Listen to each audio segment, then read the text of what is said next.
salaan qiimo iyo qaayo weyn ka bacdi waxa aan halkan kasii wadaa barnaamijkii aan ugu magac daray difaaca calanka. waa barnaamijkeenii difaaca calanka, waana qeybtii afraad.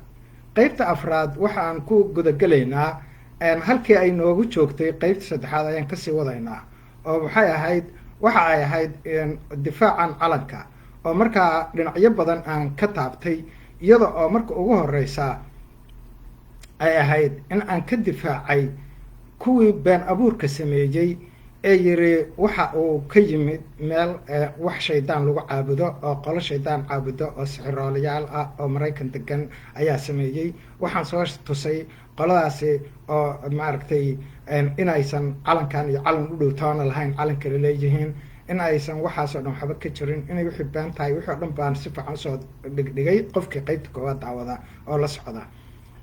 waxaan qeybtii labaad ku lafaguray iyadana ninkii laga soo dhaadhiciyey waxaas taakeya la dhaho ama farxaasile la dhaho, ninkaas ayaan asagana macnihii baanihii uu sheegay ka daba tegay oo aan si fiican usii meel saaray. kadib waxaa iigu xigay ninka maxaa la yiraahdo sheekh xasaan, oo sheekh xasaanku waa ninka ugu run badan wadaadada maanta jira ah, laakiin xagga maxaa gaalaynta iyo arrintaas unba uu iskaga sababixday iyo wax walba inuu gaal un kasoo qaado. waa gaalku diin qiyaasta sida ka socota. marka ninka isaga ah ayaan arrintiis aan xagga diinta kasoo galay isagana, aniga oo ku caddeeyey sida ay culummadii horeeto oo dhan markii calanba la bilaabay in la ixtiraamo, iyo siday u bilaabatay, iyo sidai culummadii oo dhan ay u ayideen intay ugu badnayd, oo culummada isagu uu aaminsan yahay ay ugu horeyso. waxa aan soo qaatay kadibna haddii waxau dhaha calanka waa loo hogtay, hogashaduna marka waa allah keliya baa leh. markaas baan waxaan tusay hogasha waa saan oon keliya la yiraahdo, laakiin xataa sujuudda in ay tahay sujuudu taxiya la dhaho, oo dadka caadiga iyo ka dhaxaysa camal, iyo in ay tahay mid ilaah lagu caabudo. waxaan tusaale usoo qaatay aayado fara badan oo ay ka mid yihiin aayadaha sheegaya markii nebi aadan allah uu abuuray, sida ay malaa'igaha uu u amray inay u sujuudaan, isaga oo nebi aadan inay iyagu malaa'iguhu u sujuudaan uu u amray, oo markaa uu ibliis ka biyo diiday arrintaa iyada oo yiri ima cuntanto. kadib waxaan soo qaatay haddana aayadaha suuratu yuusuf oo kaleeto, markii nebi yuusuf calayhi salaam aabihii iyo hooyadii iyo ay markaa u sujuudeen, iyadana sidoo kale. waxaana markaas tusaaluhu ahaa in aysan sujuuddu macnaha ay mar walba wax walba ay yihiin niyada iyo ujeeddada in laga eegayo, niyada iyo ujeeddada in laga eegayo. waxaana tusaale ugu soo qaatay sheekh xasaan iyo xertiisa in ay tahay arrintu in culummadii hore oo kuwa isaga uu aaminsan yahay ama isaga kasoo biyo cabay, kuwaas oo ugu horeeyo maxamed bin cabdilwahaab, oo maaragtay ku xigo ibn cuthaymiin oo ku xigo, ay kuwa badan saas ayaan tusaale usoo qaatay, iyo mufasiriintii horeeto oo ay ka mid yihiin ama ugu horeeyaan ibnulxasm adhaahiriyi, oo ay ka mid yihiin dabari, ay ka mid yihiin ibn alcarabi, iyo kuwo badan baan tusaale usoo qaatay. iyaguna sida ay arrintaa aysan maxayta u dhihinin waa sujuud oo caabudis ah, oo sujuuddu markaa ay tahay mid noocyo kala duwan leh, aysan hal nooc ahayn. isku soo aruuriyo maanta waxaan halkan u fadhinaa in aan isla iyadii hawshii sii dabagalno, aniga oo ka taabanaya qeybtan keliya. qeybta keliya ee aan ka taabanayo waxa ay tahay midaan calankan. waxaad arkaysaan halkaa maxaa ku dhigan, meeshaas waxaa ku dhigan calaamadahan, labada calaamadood baa ku dhigan. labadaas calaamadood ee meesha ka muuqata, mid waa maxay to waa calaamada xidigta weeyaan, xidigta shangeyska ah. midna waa calaamad ah bisha cas oo sidaas ah, iyo waxaa ka koreeya oo iyaguna ah wax cid kale laga soo minguuriyey, oo ah wax si rasmia shaydaan loogu caabudo. marka calaamadan waxaa la yiri maxay ta midaan oo xidigta waxaa lagu hoos dhigay isku tallaabta la dhaho ciise lagu qodbay. isku tallaabta iyada ah marka iyo xidigta ayaa isku midabaa la leeyahay saas, laakiin meel ay adduun uga dhigan tahay iyo meel weligeed lagu arkay ma jirto oo aan qoraalkan ka ahayn. dadka sameeyey waxaysan aqoonin kiristaannimada iyo waxa ay tahay, waxaysan aqoonin calaamadan isku tallaabta iyo waxa laga wado, markaas haddana waxaynan aqoonin xidigta iyo waxa laga wado. laakiin haddana waxaaba kasii daran taas aqoon waayaan ma xume eh, bisha cas wax laga wado ayaynan aqoonin iyo calaamada ka koreysa labadaba. calaamadaas bisha cas ka koreysa oo ah macnaheedu uu yahay shaydaanka ibliis oo ishiisa soo muujinaya, oo ishii baarkeedana ay u yihiin dunida kale iyo xidigaha iyo kulli u yihiin, ayaa laga wadaa. calaamadan bisha casna ayadana aan usoo dhaadhacno. marka hadafkaygu waxa uu yahay calaamadan bisha cas laftigeeda, hadda bisha cas weeyaan, ogow waxaan sheegaya bisha cas oo aad taqaanaan oo calaamada muslimiinta soo maahan, soo calaamada muslimiinta looma wada haysto. halkaasaa marka ka hadalkaygu maanta yahay. calaamada muslimiintu bisha cas miyaa mise waa xidigta shangeeska ah? waxa aan leeyahay labadoodase keebaa shaydaan lagu caabudaa. calaamada muslimiinta intaanaan sii gelinin, labadan waxaa shaydaan ku caabudistiis asal ku leh oo ka timid bisha cas. bisha cas weeyaan, maqal hadalkayga, waxaan ku leeyahay bisha cas waxa la leeyahay ayaa asalkeedu uu yahay mid ka yimid shaydaan caabudis iyo waxyaalo ilaahay wax uu abuuray la caabudo. marka taas ayaan maanta aan dhigayaa. arrintu waxay ka fogaatay marka nimankii beenta abuuray iyo sheekh xasaanba way ka durugsan tahay. waxay taagan tahay intiina badan in aad ku baraarugtaan arrintan iyada ah bisha cas. sidee bay ku timid marka bisha cas? aan in yar horta sii cayaarsiiyo hadalkiisa sida uu dhahayo. marka intaas aan ku dayno waxa weeyaan sheekh xasaan marka uu yiri marka calankaa buluuga ah ee 5 xidigood leh haddaad u hogataan muslim ma tiidin. waayahay arrinkaa iyada ah marka waxaa meesha ku dhigan in la qaato bedelkeeda xidigtan 5 gees leh bedelkeeda in la qaato calaamada bisha oo dhalatay ah. bisha markay dhalatay ah, calaamadan bisha oo dhalatay ah ayaa ah midda lagu caabudo shaydaan, ma ahan xidigta. maxayna ku ahayn? waxay ka timid calaamadan calaamadan xidigta oo dayaxa oo soo baxay ah, dayaxa oo 1 beri 2 beri 3 beri jooga ama 3 habeen ah, 3 dhalad ah marka uu yahay, markaas ayaa lagu shaydaanka la caabudi jiray. marka xagee baan daliishayda ka keensaday weeyaan? waxa aan ka keensaday sida tan. calaamadan hadeer waxa ay maxay tahay lanqayrta cas baan soomaalida haddaan nahay dhahnaa, oo waa taa markii lagu dhejiyey maxay taha isku tallaab xaq lagu dhigay kuwa caawimada bixiya ee dadka u gargaara oo kristaan kiniisaduhu soo maalgeliyeen, baa haddana muslimiinta kuway soo maalgeliyeen calaamada bishaas lagu dhigay, ayada oo laleeyahay waa calaamada muslimiinta. kala bax kitaabka qoray laleeyahay, laakiin ma aha calaamada muslimiinta, waa calaamada dayax bildhaladka caabuda. bildhalad caabud weeyaan asalkeeda meesha ka timid. xagee bay ka timid? waxay ka timid idinku baara waxaa la yiraahdaa crescent and star. google geliya, meel kasta ka fiiriya crescent and star asalkeedu meesha ay ka timid. waxa ay tahay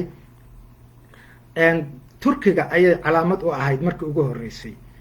markay dadka atraakta ah ay calaamada u ahayd, oo turkiguna uu xukumayey ilaa iyo azerbaijan ilaa iyo kor Greega qarkiisa meesha maxay tahay Khubrus ilaa iyo xaggan usoo dhaadhac inta badan Ciraaq ayuu caabudi haystay oo adoonsi ku haystay turkigu markaas. marka ka hor ayaa calaamad ay u ahayd, markaas ayuuna dhulka ku faafiyey. calaamada markaas ka hor ay u ahayd maxay ahayd? waxay u ahayd koodii hore waxaa jiray diin la oran jiray sorastic diintaa la oran jiray wax macquulahay horta ku dhisnayd oo aada is leedahay macnaha xataa u dhow tawxiid u dhow cibaadada salaada waxyaalo badan oo macquulahay hay lahayd say saas ugu socotay oo malaha ayba dee asalkii diin jirtay un qiyaastii tahay ee lasii haleeyey ayaa kadib waxaa baxay diintii waxaa soo galay firqooyin ee madhabyaa baxay madhabyadii marka ay baxeen baa madhabyadii waxaa ka mid noqday madhab la yiraahdo madhabka ugu xoogu noqday waxa uu noqday markii madhab la oran jiray tangariig baa madhabkan tangarism marka tangarism la dhaho tangarismkaas baa waxa uu yimid dhulkan turkiga yimid oo xagga indiya baashaas aada uga xoganayd kasoo dhaqaaqday waxay timid markaa turkigay ka caangashay turkiga markay ka caangashay haddana madhabkii waa la isku khilaafay oo sida anagoo mathalan salafiya marka aan noqonay salafiya aljadiida salafiya alqadiimaya saa u nahay sidaas oo kalea tangrismkii qaar waxay dhaheen waxyaalo bidcaha la timaadeen sky god waxa la dhaho bay marka in la caabudo ay ahayd macnuu waxay dhaheen bishaan keliyaan caabudayna annaga marka ay dhalato laakiin sky godkan weyn oo macnaha ilaha cirka ah arrintaas waa nagu adag tahay bay dhaheen kabacdi madhab kale oo ka baxay waxaa la oran jiray madhabkan waxaa la oran jiray manichaistes madhab la yiraahdo ayuu ahaa madhabkaas oo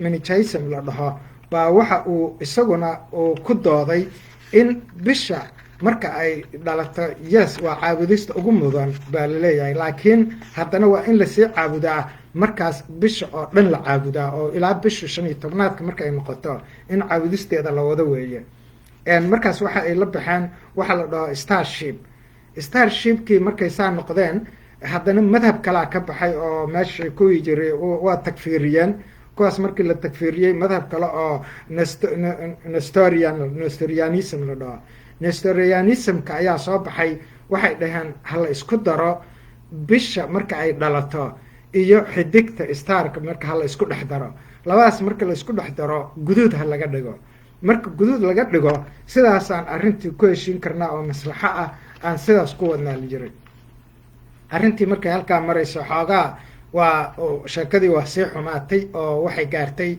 in markaa turkigii ay gooni u go-aan oo dhahaan anagu arrintaas ma geli karno oo nagu adag tahay waxaan caabudaynaa bishu marka ay dhalato dayax marka uu dayax labaad iyo dayax saddexaad ilaa intaas yahay keliya waayahay markaa midabkana guduud baan ka dhiganaynaa saas miya ahaa marka turkiga laftigiisa dadkii shacabkii qaylqayliyoon waxay dhaheen xidigtaa yar xoogaa meel yaroo gadaalaha noloo kaga daro sidii baa lagu sameeyey waa kuwaas marka kuwa uu rabbi noo tilmaamayey oo laakiin kuwa lamidan inaana noqon uu noo tilmaamayo allah subxaana wa tacaala marka uu leeyahay laa tasjuduu lishamsi walaa lilqamari wasjuduu lilahi aladii khalaqahuna in kuntum iyaahu tacbuduuna ha u sujuudina qoraxda iyo dayaxa toona laakiin u sujuuda allihii abuuray iyaga waaba saadaad wax caabudaysaa marka uu ilaah sidaas ku yiri oo halka arrintii saas ula hadlayo waxa uu ilaah ka ambaqaadayaa wax jiray oo socday marka iyada ah turkigii baa waxa ay noqdeen markaa calaamadii bay samaysteen oo ah calankoodu saas noqday meel walba noqotay siday saas calankooda u ahaa turkigii ayaa maalinkii dambe waxaa haddana aada turkigii way xoogeysteen magaalo madax markaas waxaa turkiga u ahayd meesha xuduudda ugu soo dhow hadda magaalada la dhaho tikrit ee ciraaq ku taala tikrit waa meesha saddam xuseen maraykan ku eedeeyey inuu maaragtay 30 qof iyo ku dilay iyo dhowr wax tiray dada uu ku dilay oo intaa loo dilay laakiin dee ninka ma waysan ogeyn inuu wax walba 30 ku qoraacan jiray maxay tahay 30 keliya la dilay 3 milyan waa dilay ugu yaraan macnihii waa marmarsiiraas taas marka waa bad kale siyaasadda ah calankii tikrit baa marka waxaa laga bilaabay ilbaxnimo culus ilbaxnimadaas waxaa la oran jiray iskuulladaana la kugu soo dhigay intiina iskuul soo dhigatay waa ilbaxnimadii hore ee mesbetania ilbaxnimadii hore ee mesbetania ayaa marka lasoo calankan waxaa lagu buunbuuniyey diin ahaan si loo gado in la faafiyo bisha cas bisha cas sidaasay marka qasab looga dhigay dad badan. turkigii waxa uu qabsaday marka wadamadii aan hadda sheegayay oo dhan ilaa kor intaas oo dhan buu soo qabsaday. markuu sidaa u qabsaday oo xidigta baasha lagu asteeyey maxayta bisha cas lagu qasbay, ayaa haddana waxaa dhacday maalintii dambe ilbaxnimadii Mesopotamia markay daciiftay oo Europeanka kale ay soo weerareen ay hoos u dhacday. arrintii iyada ahayd markaas waxaa xoogeystay qabiilo ka mid ah Turkiga oo ayagu weli aaminsan in xidigtan keliya aan laga dhigina lagu daro macnaha in bisha dhalatay keliya laga dhigina xidigna lagu daro sida shangeesa oo laakiin midabku guduud yahay. saas markii daciiftay baa lagu qasbay dowladdii oo ay dowladdii isaga qasbanaatay. saasaa lagu sameeyey. ayadoo intaa ku joogto xaaladii ayaa ilaahay nabi maxamed calayhi salaatu wasalaam soo saaray. waxaa dhacday marka xadaaradii muslimiinta oo kacday. waxaa la qabsaday turkigii ayay muslimiintu qabsadeen. turki markay qabsadeen oo ay qabsadeen faris iiraan qabsadeen, ilbaxnimadii Mesopotamiana burburiyeen, markaas baa waxaa dhacday in la yiri haddana maxaa xal ah.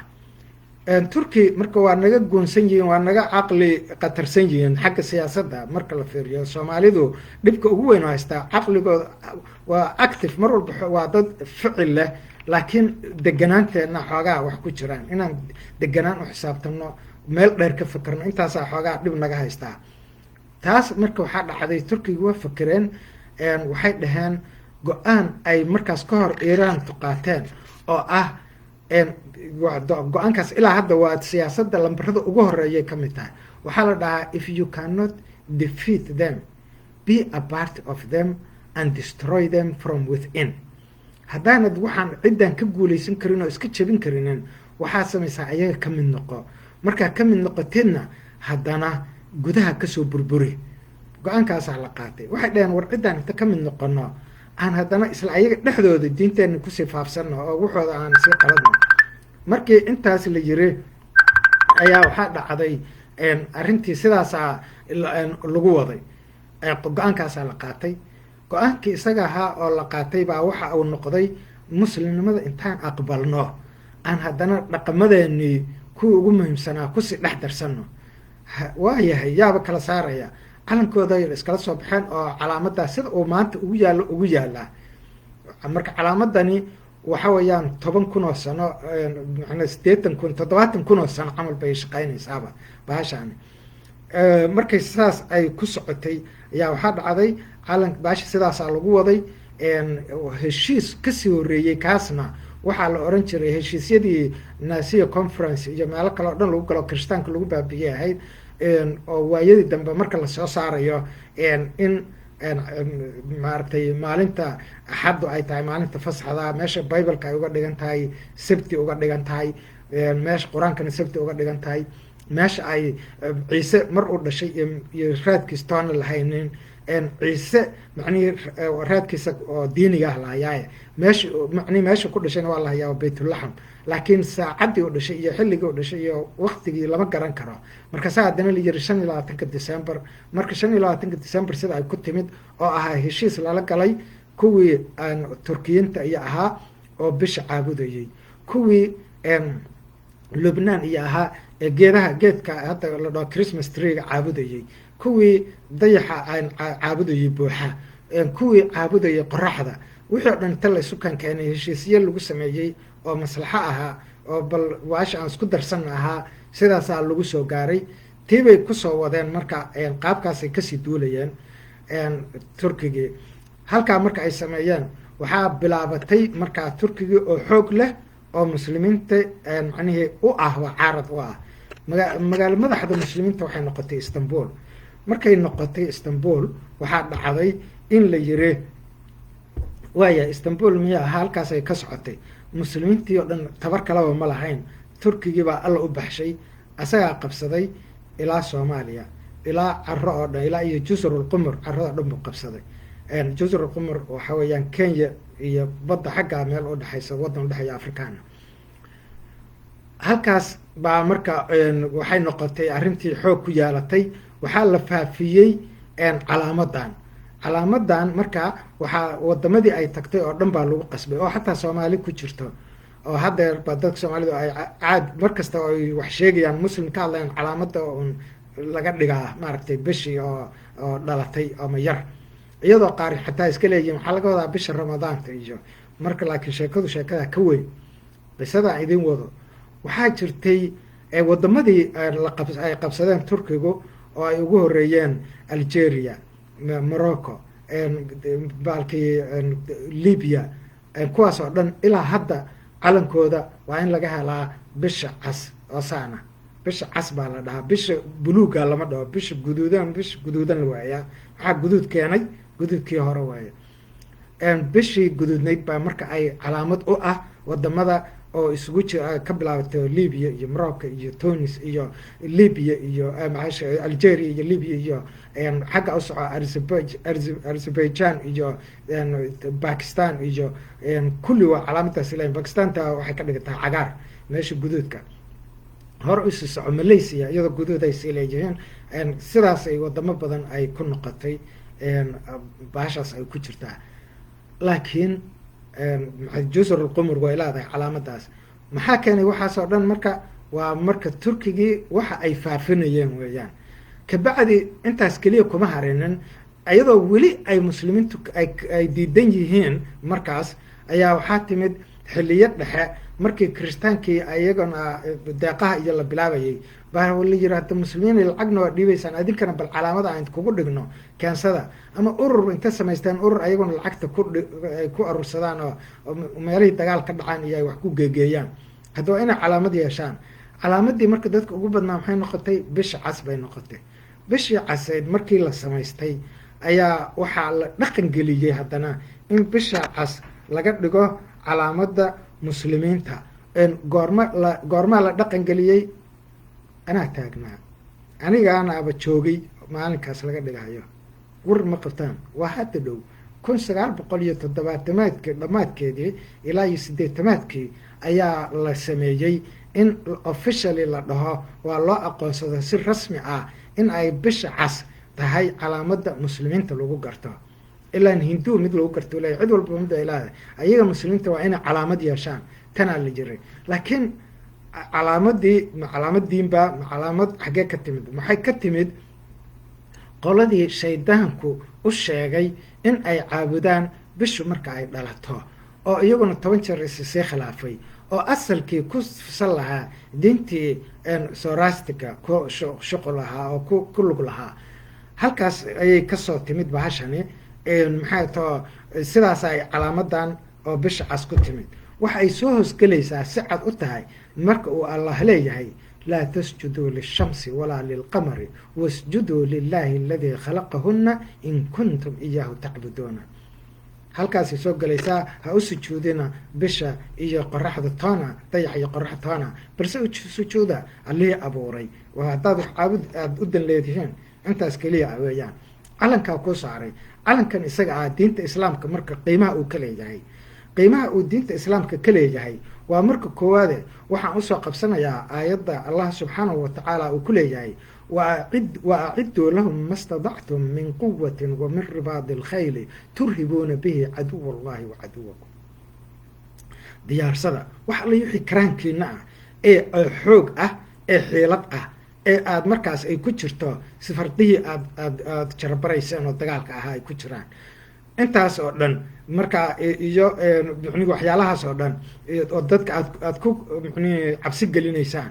kan calankan ayaa marka cid lagu cabsi gelinayaa. maxaa loogu cabsi gelinayaa? marka ay dowladaha deriskaaga iyo kuwa cadowgaaga ay arkaan in dadkii shacabku ay calanka jecel yihiin oon laga agmaraynin, oo marka ay qaar canada aan isla joogno ay maalinta markii cayaaro iyo jiraan iyo calanka soomaalida baabuurta ku dhegdhegsanayaan, markay arkaan ciduna kuma dhiiranayso inay dadkaa kala gadgado oo kala iibiso, oo qaar iyaga ka mid ah ay qaarka kale ku dirto oo ay tiraahdo orodoo lacagtan inta qaadatid dalkaaga soo tiftif, soo jaajuus, xabadda gee, qarax ka rid, xagga ka samee. cidna kuma dhiiranayso.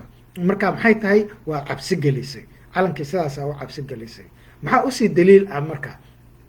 waxaa usii daliila miyaan idin sheegin in ay dhacday hadda ka hor markii nebiga calayhi salaatu wasalaam asxaabtiisii ay dagaal ku jireen oo dagaalkii marka si fiican ilfaha la isugu qaaday baa calanka nin calan wadihii calanka hayay ayaa gacantii midig oo calanka saa ugu hayay kaf laga siiyey markaasuu daf ku siiyey gacan ka go'day oo uma aaba yeelina daf inta yiri ayuu wax uu qabsaday markiiba calanka saa wuxuu u qabsaday bidixda markuu bidixdii ku qabsaday baa haddana bidixdii kaf laga siiyey markaasuu wuxuu ku qabsaday lugaha markaasuu haddana ilkaha kusii qabsaday marka waa siirada ka fiiri intaasoo dhan intaa marka ay tahay calankaani muxuu yahay waa calaamadda cid lagu garto waana wax marka ah macruuf ah oo macruufkii aan niri almacruuf curfan kalmashruud shardan macruufku waxa ah waa curfi weeye curfina marka shareecada islaamka marka la dhaho masaadir tashriic alislaami oo la dhaho alqur'aan alsunna alijmaac alijtihaad xataa masaalix almursala alcurf baa u dambeeya alqiyaas iyo kulli marka lasoo maro curfigaas ayaa saas uga mid ah haddaba maxay tahay arrintaasi waxa ay tahay waa calankan macnihii wax ceeba ma lahan balse waa calankaa ciideenna u eg waxay ahayd macnaha fadhigan ka horreeyey waxa aan ku sheegay sida calankani uu u matelayo ciideenna maxaa taa aan cawskeenna dhulkeenna oo dhan sida uu matelayo dabcigeenna dadkeenna dabcigay dadkeenna duurkeenna duurjoogteenna dhan walbaba oo aan ka fiirino sida uu u matelayo sida uu bad iyo beri u matelayo waa anigii soo qaatay heestii ahayd wiilgee la joogo oon gaajadu karayn waa waxaa dhulkeenna u gaarahe lay inagu gartaa marka ay saas tahay bal maantana aan kula dirdaarmo hees ayadana markaa ii soo baxday oo ah heestii calanka maxay tao xagga maxay tao militariga oo kaleta ahayd heestaasna aan marka dhahoba aan intaan ka xusuusta ka sheego waxay ahayd nidar baan hore u galay niyadaydu waa meel nidar baan hore u galay niyadaydu waa meel haddii aanan soo noqon calankayga nuurow allahayow ku nabadgeli waxaan ahay naftii hore naacow qabow iyo nimcayo barwaaqiyo nolol lagu nagaadiyo nolosha nabad lagu nagaadiyo noloshaba iloobe nacasow kumaysahan